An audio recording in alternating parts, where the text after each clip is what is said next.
Now it's time to explore how to configure the visibility of PCB layers that allows for design clarity while working within a PCB design inside of Altium Designer.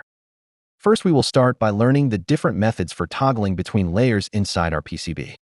We will often need to change the active layer in which we are working on. These methods will allow us to move between layers quickly and efficiently.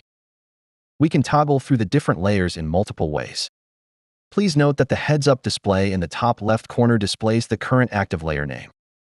We can click the two small arrows beside the layer tabs to scroll through the tabs. We can click directly on a layer tab to change it to the active layer.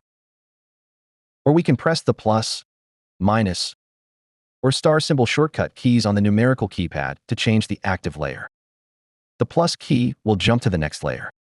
The minus key will jump to the previous layer, and the star key will jump to the next electrical layer. A layer change can also be done by holding Shift Control and scrolling our mouse wheel forward or back.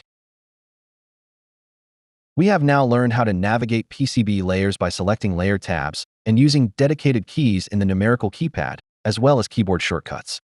We have also seen that the active layer information is available in the heads-up display.